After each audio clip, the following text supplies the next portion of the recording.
Yo les crânes en sucre, j'espère que vous allez bien. Aujourd'hui, vidéo assez spéciale, étant donné que c'est l'anniversaire de la chaîne. Et j'en avais déjà parlé début janvier, je voulais absolument faire une vidéo, disons, qui explique un peu mon univers, parce que certes, j'ai repris les creepypastas, j'ai inventé une petite histoire de comme quoi j'incarnais le personnage de Slender Girl alias Susanna Jones, alias la fille de Slender. Donc c'est vrai que vous êtes de plus en plus nombreux à rejoindre ma chaîne et de plus en plus à poser la question, mais attends, mais du coup, comment ça se passe? Est-ce qu'il y a d'autres origines pour les creepypastas? Est-ce que par exemple Ben, Droonid ou Clockwork ont la même origine que sur le net?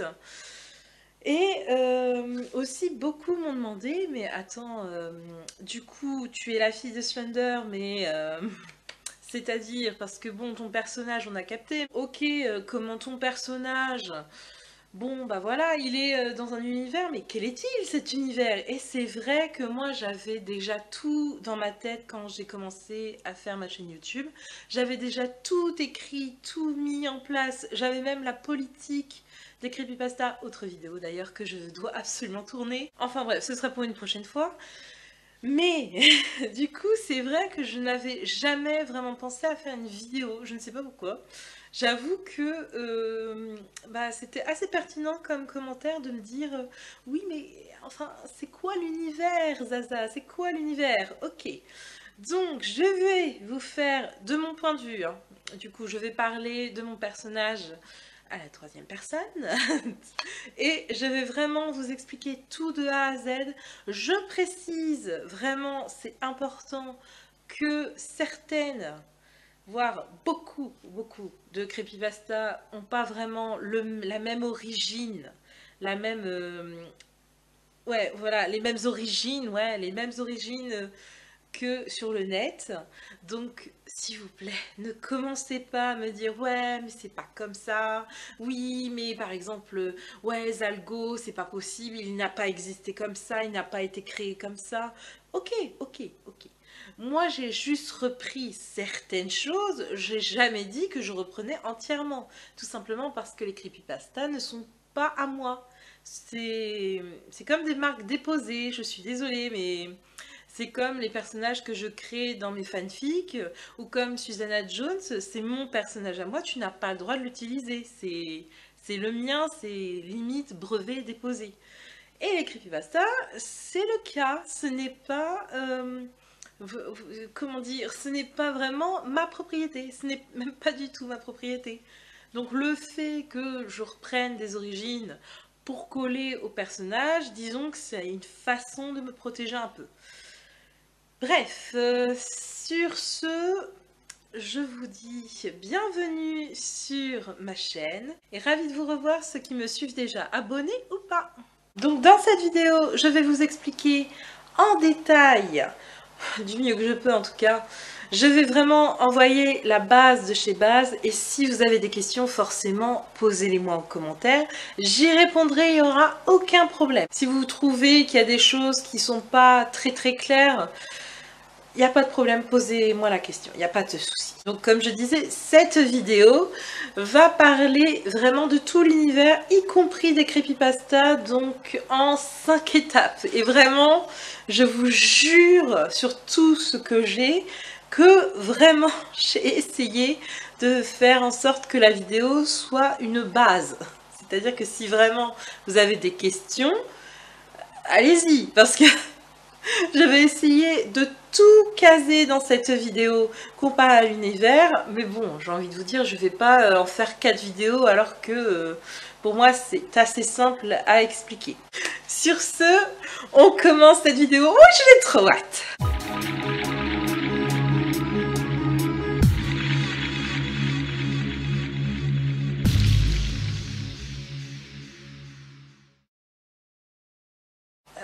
Petit avertissement avant de débuter mon histoire.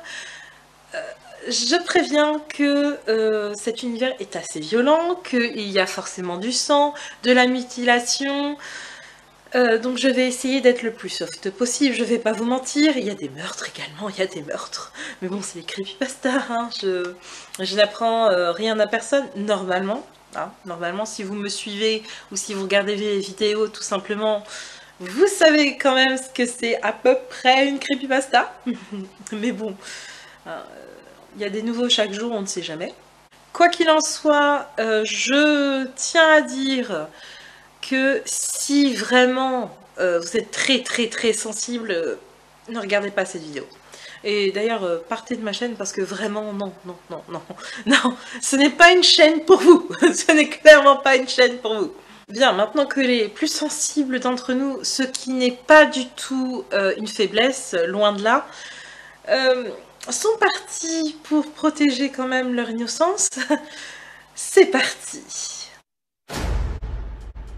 Dans mon univers, Zalgo, c'est le dieu des creepypastas. Et en fait, son origine, c'est assez simple de mon point de vue. C'était un ancien ange qui est devenu un ange déchu, tout simplement.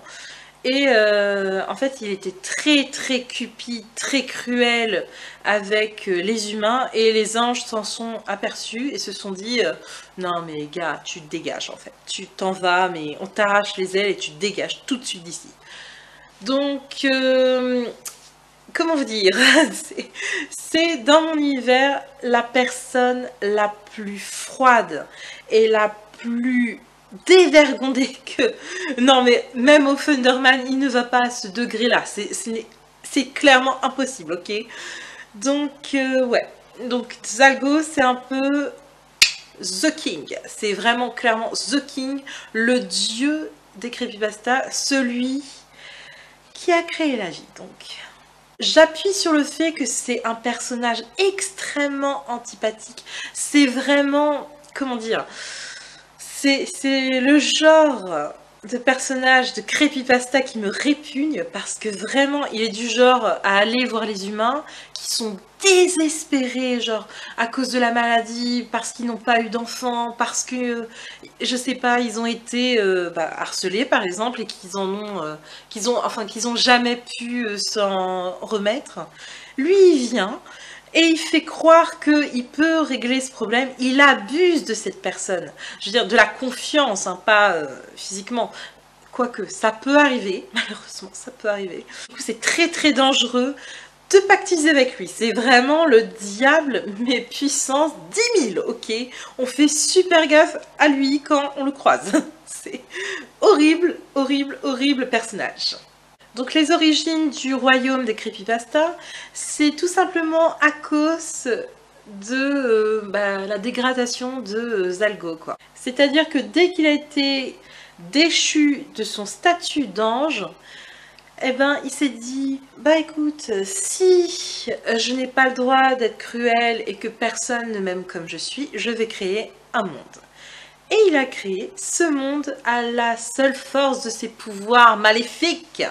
Et il a créé un monde avec des forêts, des rivières, des lacs, des étangs, des montagnes. Beaucoup de choses qu'on voit chez les humains de base, hein, n'est-ce pas? À l'exception des villes. Du coup, en fait, on n'a qu'à penser vraiment que tout ce monde, c'est des forêts, des fleuves et des montagnes, c'est tout.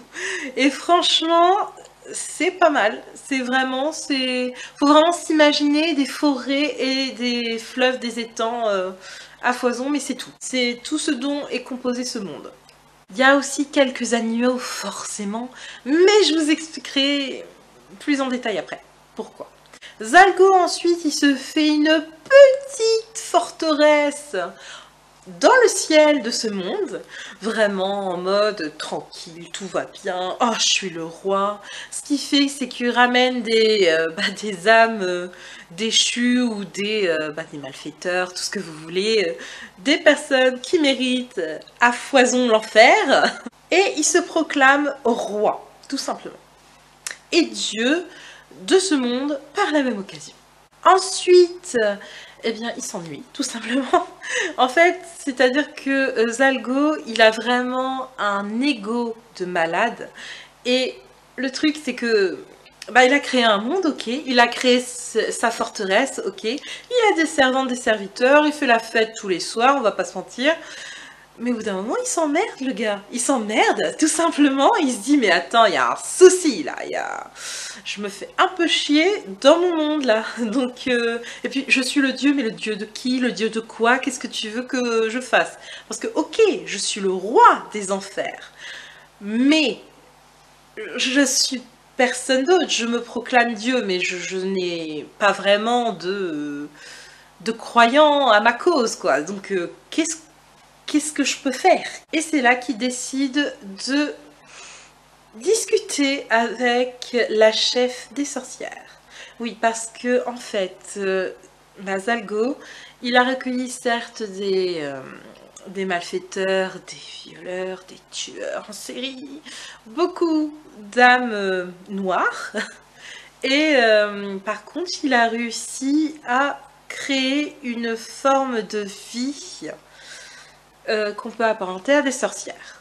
En tout cas, dans mon univers, ce sont des sorcières et elles sont tout simplement appelées les sorcières de Salem. Elles n'ont strictement rien à voir avec l'affaire des sorcières de Salem dans le monde des humains. Hein. Clairement, je pose une petite base là-dessus. Non, non. C'est juste que je suis extrêmement fan de cette affaire et du coup j'ai voulu un petit peu faire un petit clin d'œil quoi.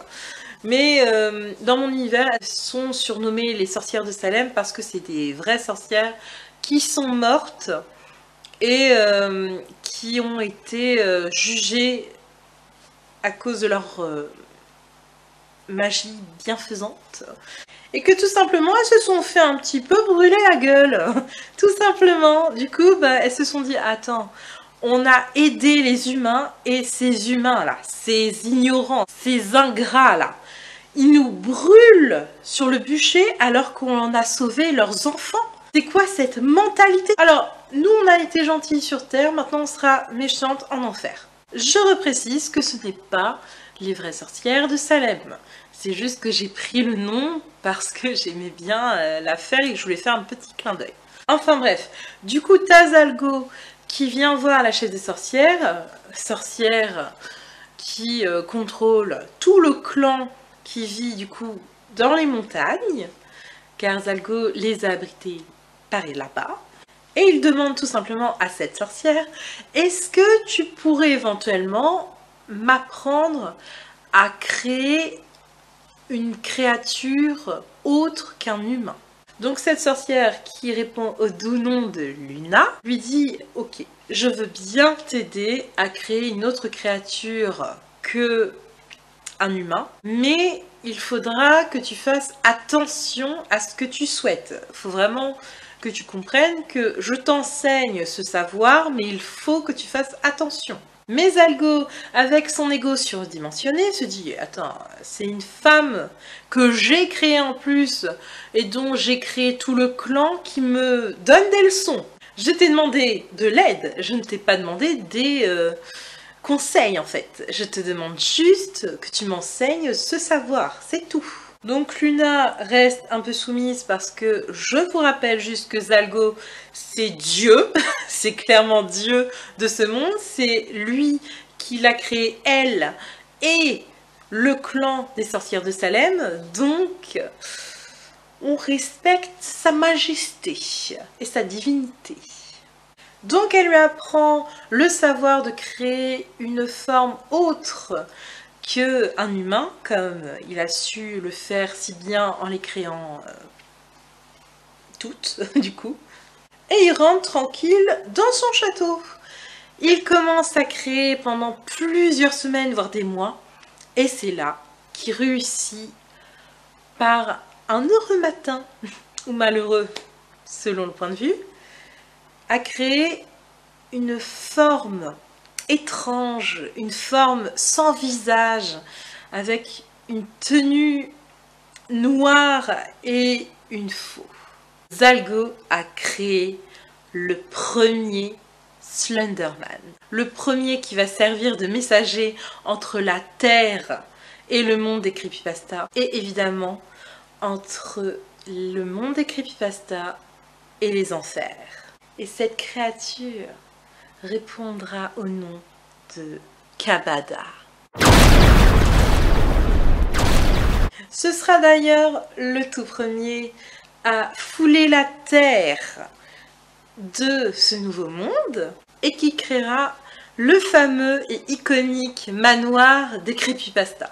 Il sera également conseillé auprès de Zalgo et il ramènera les âmes qu'il jugera noires pour peupler les enfers et éventuellement réussir à faire des disciples au culte de Zalgo. Oui, vous avez bien compris. En gros, il va aller sur Terre récupérer des personnes qui éventuellement mériteraient d'être disciples pour le culte de Zalgo et il va les faucher pour les ramener dans le monde en question. Malheureusement, Zalgo ayant refusé d'écouter les sages conseils de la chef sorcière, se retrouvera très vite bien embêté.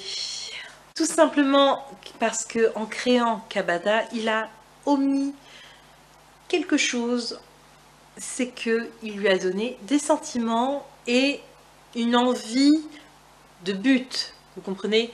Genre, ce n'est pas un soumis de base, Kabada. C'est genre, il est vraiment en mode, mais qu'est-ce que je vais faire de mon existence? Qu'est-ce que je peux créer? Et malheureusement, Kabada, du coup, il est né comme un humain normal, dans le sens que, certes, c'est une créature bizarroïde d'apparence, mais il a une conscience humaine, c'est-à-dire qu'il veut chercher un but dans sa vie, il veut créer des nouvelles relations, il veut pas juste servir Zalgo. Pour lui, ce n'est pas possible de vivre comme ça éternellement.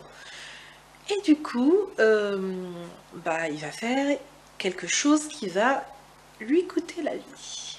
Pendant plusieurs siècles, il va servir Zalgo comme si c'était un robot. Vraiment, il va se comporter comme le meilleur des soumis. Il va vraiment poser aucune question, tuer et ramener des âmes noires aux enfers comme sur le monde des creepypasta quand elles sont acceptées, ce qui est très rare. Et il va vivre en enfer parce que il n'a pas encore créé le manoir. Et il va vraiment faire le serviteur parfait et le conseiller parfait et le faucheur parfait. Il va d'ailleurs tellement être parfait que du coup Zalgo voudra à tout prix le récompenser, lui montrer à quel point il est fier de lui. Et du coup, Kabada va lui demander quelque chose qui va sceller à tout jamais le destin et l'avenir de ce monde. Il va demander à Zalgo comment il est né et s'il peut obtenir ce savoir. Donc Zalgo, dans sa générosité, on va dire, sa stupidité également, eh bien, il va dire « Ok, je t'explique, je te montre, je t'enseigne. » Parce qu'il est persuadé que Kabada ne va pas utiliser ce savoir pour autre chose. Que c'est vraiment comme un apprentissage, quoi. C'est vraiment apprendre comme ça pour s'amuser. C'est un loisir. Tandis que Kabada a autre chose dans la tête. Le roi des enfers lui montre comme promis, lui explique comment acquérir ce savoir et ça va durer, encore une fois, plusieurs mois avant que Kabada réussisse à maîtriser ce pouvoir. Évidemment, il ne peut pas exposer son savoir devant Zalgo parce que sinon Zalgo va se dire « Attends, il est censé ne pas utiliser ça, il est censé juste... en fait, obéir à mes ordres et me servir, ce serait sa seule requête de base. Donc pourquoi il utilise ce pouvoir? C'est alors que Kabada va demander la permission à Zalgo de quitter les enfers et de fouler le sol du monde des creepypasta. Zalgo bien évidemment accepte, car il part du principe que de toute façon Kabada ne va pas s'enfuir, et que de toute façon c'est un disons-le clairement, il le voit comme un peu son chien, quoi. Il le voit vraiment comme un chien dressé qui va bien gentiment revenir à la niche quand il va l'appeler. Donc Kabada va quitter les enfers, partir sur le monde des creepypasta, créer un manoir à la force de sa magie, car certes, il a appris à créer de base. Il a surtout appris spécifiquement à créer des créatures de son espèce, mais il peut également créer des choses, car la base de la création, c'est la création, tout simplement. Quoi qu'il en soit, il crée ce manoir et décide de l'habiter pour faire ses expériences. Rappelons-le que Zalgo n'est au courant de rien, et que s'il le découvrait, il serait un petit peu légèrement dans la merde. Et ces expériences vont aboutir tout simplement à 4 fils. Les frères Slender en personne. Seulement le problème, c'est que Kabada ne pourra pas les montrer à Zalgo. Il ne peut pas les présenter, il ne peut pas les laisser sortir du manoir, tout simplement parce que si Zalgo découvre que son conseiller, son faucheur en chef, celui en qui il avait le plus confiance pendant tous ces siècles, venait du jour au lendemain avec 4 créatures qui sortent d'on ne sait où, vous pouvez comprendre que il va quand même se poser quelques questions, oui. Et que éventuellement il pourrait, étant le dieu et le roi, il pourrait éventuellement dire ces 4 créatures, immortelles ou non, j'ordonne leur exécution. Parce que Zalgo peut éventuellement retirer l'immortalité. Car celui qui a le pouvoir de création a également le pouvoir de détruire. Les 4 frères vont être cachés pendant 2 mois au sein du manoir. Et Kabada viendra régulièrement les nourrir, à base soit de chair humaine, soit de nourriture normale venant du monde humain. Malheureusement, Kabada, avec toutes ses absences, finira par se faire dénoncer par un démon espion envoyé par Zalgo qui se doutait de quelque chose. Et malheureusement, Kabada sera arrêté avec les 4 frères Slender et sera envoyé devant le trône de Zalgo pour jugement. En effet, parce que Zalgo, malgré les suppliques de Kabada, se montrera extrêmement cruel dans le sens que il demandera à Kabada de choisir entre sa vie ou celle de ses fils. Soit il se sacrifie et ses fils vivent, soit il ne se sacrifie pas et ses enfants meurent. Ah, je vous l'avais dit qu'il était cruel. Vous me croyez pas? Bah voilà, maintenant. Sadique, personnage si sadique.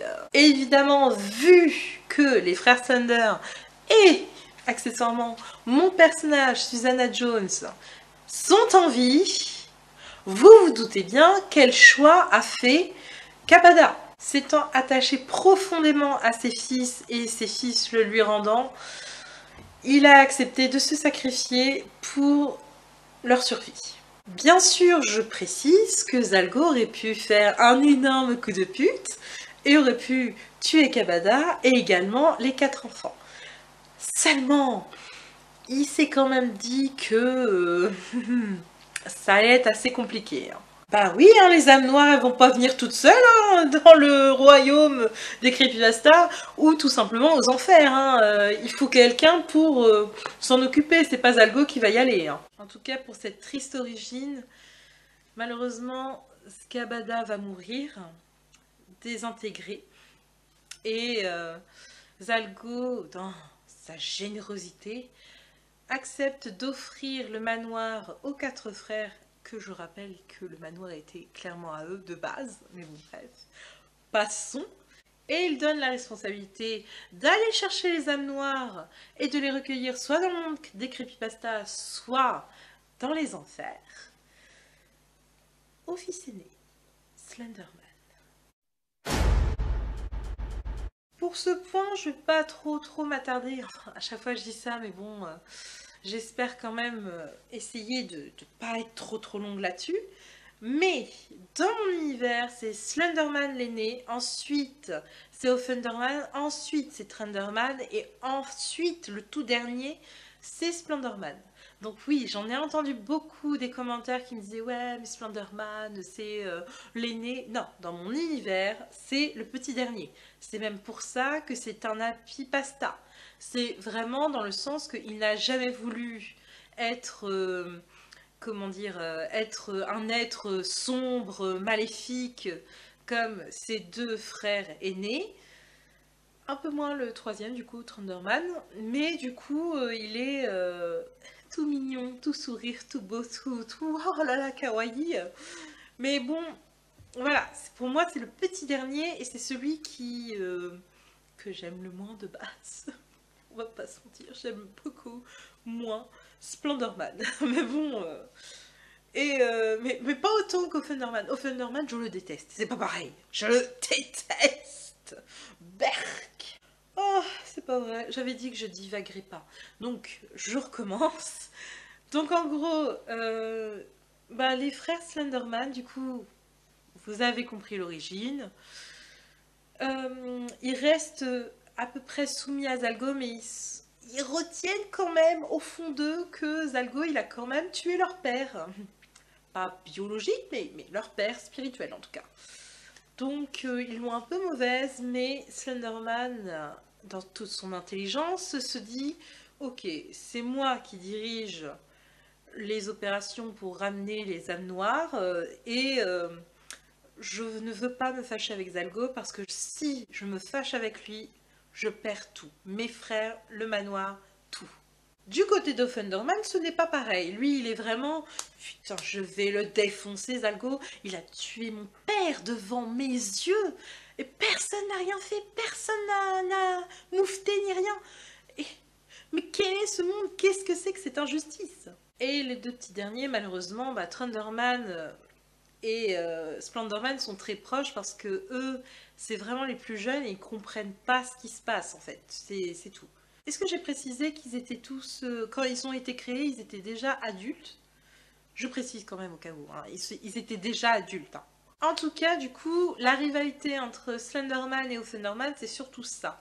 C'est surtout qu'en fait, le fait que Slenderman n'ait même pas moufté pour sauver leur père, alors que Offenderman partait du principe que c'était soit bah, tout le monde survit, soit tout le monde meurt. Slenderman, bah, le problème c'est que lui, il savait pas quoi faire déjà de un. Et de deux, bah, c'était le choix de Kabada. Ce n'était le choix de personne d'autre que de lui en fait. Donc s'il devait mourir, c'était lui qui choisissait et personne d'autre. C'était vraiment Kabada qui donnait le choix et c'est tout. Donc rapidement, Slenderman, c'est celui qui dirige le manoir, c'est celui qui a pris sous son aile des creepypastas, qui sont d'ailleurs rangés en catégories, mais nous en parlerons plus tard. Offenderman, ce n'est pas pareil, c'est clairement le bad boy. Hein. C'est clairement le gars qui va voler des bières au supermarché, qui va vraiment faire le con. C'est-à-dire vraiment, ah les règles, j'en ai rien à foutre, elles ont toutes sauté, c'est parti. Thunderman, c'est un peu, comment dire, le frère basique. C'est-à-dire que bon, lui, il peut se transformer en humain par une capacité étrange. On ne sait pas vraiment d'où ça sort, on ne sait pas vraiment comment il fait, mais il a réussi à conserver une espèce de métamorphose. En gros, il peut se transformer en n'importe quel humain et il va dans le monde des humains, tout simplement, et personne ne le capte, quoi. C'est... Tout va bien. Mais c'est un peu le frère protecteur, mais basique, quoi. C'est vraiment celui, comment dire, voyez la balance, Slenderman c'est du côté bon, et Offenderman c'est du côté mauvais. Eh ben, Thunderman c'est la poutre. C'est vraiment le, enfin pas la poutre, mais le pied, quoi, pour la balance. Et enfin, le petit Slenderman, lui, c'est une happy pasta qui a décidé de... clairement vivre sa vie quoi. Il s'est dit ouais tout le monde veut être mauvais, tout le monde veut être sombre, tout le monde veut de la mort. Moi je suis pas d'accord. Moi je veux vivre ma vie et moi je veux sourire. ce qui est très bien, ce qui est magnifique, bravo. On va dire que, en fait, le truc, c'est que tous les quatre étaient basiques, et quand il y a eu la mort de leur père, il y a eu un déclic, quoi. Donc, Slenderman s'est dit qu'il était responsable de la vie de ses frères. Oppenheimer s'est dit que Slenderman était le responsable, en plus de Zalgo, de la mort du papa. Thunderman, lui, il avait aucun choix, il s'en foutait, dans le sens que, bon, papa est mort, mais ce n'est la faute de personne. Et du coup, Splenderman, lui, il s'est dit, papa est mort, mais du coup, lui, il a peut-être pas vécu sa vie comme il voulait. Moi, je voudrais vivre la mienne comme je l'entends. Je tiens à préciser que, bien sûr, malgré leur rivalité, ils sont quand même assez soudés. Je veux dire, s'il y en a un qui a un problème, t'as les trois qui rappliquent, il n'y a aucun souci là-dessus. Ah, je vous avais dit qu'on allait en reparler. Donc oui, il y a beaucoup de creepypasta, mais savez-vous au moins dans quelle catégorie ils sont rangés? Eh bien, dans mon univers, il y a 3 catégories. Et on va regarder ça ensemble. Bien, comme vous voyez affiché, il y a une hiérarchie dans le monde des creepypasta. C'est-à-dire Zalgo et Lazari, la princesse forcément. Ensuite, les frères Slender. Et ensuite, tout en bas, nous avons les 3 catégories des fameuses creepypasta. Donc, je suppose que, en ayant vu, pour ceux qui évidemment ont vu mes vidéos, vous avez bien vu que des fois on entend parler de électrons libres, c'est-à-dire Jeff par exemple. Les électrons libres sont ceux qui font ce qu'ils veulent, mais qui sont protégés par Slenderman. C'est-à-dire que s'ils sont dans une éventuelle problématique, hashtag Creepy Hunter, ils peuvent appeler Slenderman et Slenderman leur vient en aide. Donc nous avons dans cette catégorie Jeff, Eyeless Jack, Laughing Jill et Laughing Jack, Candy Pop, Nina the Killer et Nursan. Ensuite, nous avons les parias. Les parias, ce sont ceux qui n'obéissent pas à Slenderman et qui ne bénéficient pas de sa protection. Donc nous avons dans cette catégorie Bloody the Painter, The Marionnettist, Zero, Judge Angel, les sorcières de Salem bien évidemment, Dr Smiley, Suicide Sadie, KGKO et Sallyface. Et enfin, le meilleur pour la fin, si j'ose dire, les fidèles. Donc, ce sont ceux qui sont voués à Slenderman et qui bénéficient de sa protection. Donc, nous avons dans cette catégorie Ben, Tiki Toby, Masky, Woody, Sally, Jane, Bloody Mary, Liu, Clocky. Bien évidemment, ce sont ceux que vous voyez le plus souvent dans mes vidéos, étant donné qu'ils habitent dans le manoir avec Susanna Jones. Par contre, je tiens à préciser que les électrons libres, eux, ils font bien sûr ce qu'ils veulent, comme j'ai dit, et ils bénéficient de la protection de Slenderman, mais ils ne sont pas obligés de vivre dans le manoir. Ils peuvent vivre où bon leur semble. Contrairement aux parias, qui sont des parias, et qui sont interdits de séjour dans le manoir, étant donné qu'ils n'apprennent pas les règles stipulées dans le monde des creepypastas, et qui du coup ne prennent pas la peine d'obéir tout simplement à Slenderman. Donc tout ça c'est next. D'ailleurs, si en commentaire vous avez des creepypastas à me soumettre pour savoir un petit peu de quelle catégorie éventuellement ils seraient, je vous laisse m'en proposer en commentaire pour que j'en fasse un petit jeu si possible. Dans mon univers, le monde des creepypastas s'appelle Creepywood. Bon, pour les noms bilingues, ça veut dire forêt flippante, tout simplement, ou effrayante. Et je trouvais ça pertinent de nommer ce monde de mon univers comme ça, parce que, dois-je vous rappeler, que c'est composé à 90% de forêt. Le reste, c'est des petites montagnes et des lacs et des rivières.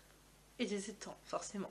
Il faut bien comprendre que les montagnes sont aux sorcières, clairement aux sorcières et à personne d'autre. Je veux dire, les creepypastas ont interdiction d'y aller sauf sous ordre de Zalgo, et Zalgo uniquement, pas Slenderman, Zalgo. Tandis que les forêts et les rivières, elles sont réservées strictement aux creepypastas, le jour. La nuit, c'est plus compliqué. Oui, parce que les créatures qui sortent la nuit dans la forêt, comment vous expliquer? C'est un peu des expériences ratées de Zalgo, hein, on va pas se mentir. Dont Zorak. Ouais, Zorak, ça a été une expérience bien ratée, là. Ah bah, il a pas réussi du premier coup à créer Kabada, hein, vous vous doutez bien, hein, au bout d'un moment. Donc, techniquement, Zorak est beaucoup plus vieux que Kabada, mais Kabada est mort. Donc, Zorak survivant. Il y a également Krugiman, donc l'homme tordu pour ceux qui sont fins connaisseurs. Il est pareil, gardien de la forêt, mais plus de l'entrée de la forêt qui comment dire, est reliée au monde humain et au monde des creepypastas. Je vais vous expliquer mieux à l'étape 5. Quoi qu'il en soit, ce sont un peu les deux grandes menaces, si on ne compte pas les cannibales, genre Eyeless Jack et Laughing Jill et Laughing Jack, qui traînent beaucoup dans la forêt la nuit pour bah, chasser les creepy hunters la plupart du temps. Mais sinon, c'est des animaux. Bah oui, cannibales, mais bon, on veut pas crever de faim non plus, hein. D'ailleurs, les rares animaux qu'il y a à Creepywood, ce sont plus des biches, des cerfs, et de temps en temps des sangliers, mais c'est pas des gros animaux, quoi. Enfin, je veux dire, il y en a pas beaucoup, il y en a pas des milliers et des milliers, quoi. Il y a de temps en temps des oiseaux. Je sais pas, quand Zalgo est de bonne humeur, on va dire que il crée des oiseaux. Mais sinon, c'est pas la folie pour avoir des animaux. Genre, vous attendez pas à avoir des loups, quoi. Quant à savoir comment le rejoindre, je crois en avoir parlé assez récemment dans mes vidéos, enfin, quand je débutais, du moins. Mais en fait, tout simplement, dans mon univers, si tu veux devenir une creepypasta, tu as quelques règles à respecter. Premièrement, tu dois ne plus avoir d'attache, ou alors tu es un de tes proches. Mais en tout cas, faut que rien ne te retienne dans le monde humain. Genre, si t'as un frère, ne serait-ce qu'un frère par exemple, ou une sœur, bah fais ce que t'as à faire. C'est horrible. Je précise que c'est une fiction, ça n'existe pas dans la vraie vie, c'est dans mon univers, c'est fictif, ok. Je préfère prévenir parce que j'ai vraiment très peur là, vraiment. Mais dans mon univers, si tu veux devenir une creepypasta, tu dois impérativement ne plus avoir d'attache, plus d'affection ni rien sur Terre. C'est-à-dire que vraiment, si tu as quelqu'un dans ta vie, ton amoureux, ton amoureuse, les animaux sont acceptés. Si tu adores ton chien, que c'est le seul animal, enfin, être vivant plutôt, être vivant c'est mieux, être vivant qui vit avec toi sur Terre et que t'as personne d'autre, prends ton chien. Ça va, ça passe. C'est au terme humain, relation humaine que là, par contre, faut t'en débarrasser. Ensuite, tu dois impérativement aller à 3 heures du matin précisément dans une forêt. N'importe laquelle, mais tu vas tout au fond de cette forêt. Tu continues, tu t'enfonces dedans et dès que tu as très froid, mais vraiment très froid, vraiment très froid, genre t'es à -20, je rigole même pas, -20, parce qu'il fait extrêmement froid dans le monde des creepypastas. Il suffit que je dise ça pour que j'ai froid aux mains. Enfin bon, mais du coup, oui, à 3 heures du matin, tu t'enfonces dans la forêt, dès que tu as méga froid, le jeu commence. Alors quand je parle de jeu, c'est pas un jeu de société, hein, c'est pas la bonne paye, hein, c'est plus intense que ça. En effet, je vous ai parlé quand même de Crookieman, qui est le gardien de l'entrée du monde des creepypastas, c'est-à-dire que n'importe quelle forêt mène au monde des creepypastas, mais une seule parcelle de forêt du monde des creepypastas donne sur le monde humain. Donc Crookieman est planté ici, sur cet endroit-là, et il y est toutes les nuits. Et alors, il fait bien gaffe, c'est tel Cerbère aux enfers grec. Il regarde bien qui passe et qui n'a pas le droit de passer. C'est-à-dire que les creepypastas, elles vont passer aux F tranquille avec leur véhicule. Là, il va se décaler, hop, ça passe, ça repart, ça repasse, ça repart. Il n'y a aucun problème. Les humains qui viennent pour le défi et devenir creepypasta ou victime, je vais pas vous mentir que il les attend de pied ferme. Ah oui, parce que alors, je vous ai bien dit, le jeu commence, c'est-à-dire que dès que vous avez froid et que vous entendez un grognement, cachez-vous. Cachez-vous clairement. Parce que du coup, ça veut dire que Crookieman vous a entendu, que Zorak est pas loin et qui va le rejoindre, et que les deux, ils vont vous coller, et leur but, c'est de vous tuer. C'est vraiment de tuer l'intrus. Parce que les humains sont interdits dans le monde des creepypastas. Bah oui, il faut suivre, hein, faut suivre. Donc, faut vous cacher, et le problème, c'est que... en fait, vous allez devoir, pour gagner ce jeu, trouver le manoir de Slenderman. Si vous ne le trouvez pas, vous serez mort. Et si vous le trouvez, vous avez une petite chance de vivre et de devenir éventuellement une creepypasta. Oui, je dis éventuellement, hein, parce que alors faut pas se leurrer, il y a du taf. Admettons, vous avez survécu à ces deux-là. Vous allez rentrer dans un manoir où il y a des psychopathes, des tarés, des sociopathes, des fous, vraiment des... mais ils tuent des nourrissons, il n'y a aucun problème là-dessus. Hein. Enfin, je parle plus de Laughing Jack et Laughing Jill. Hein. Le reste, je sais pas si c'est vraiment... dans leur mentalité. Mais dans mon univers, en tout cas, ils n'ont pas cette mentalité de tuer des nourrissons. Mais Laughing Jill et Laughing Jack, vous êtes leur dîner, hein. Voilà, faut se rendre à l'évidence. Je veux dire, leur repas préféré, c'est des yeux d'enfant. Hein. Donc déjà, parti de là, vous n'êtes pas dans la merde. Hein. Enfin bon, si déjà vous êtes accepté en tant que creepypasta, ce n'est pas terminé.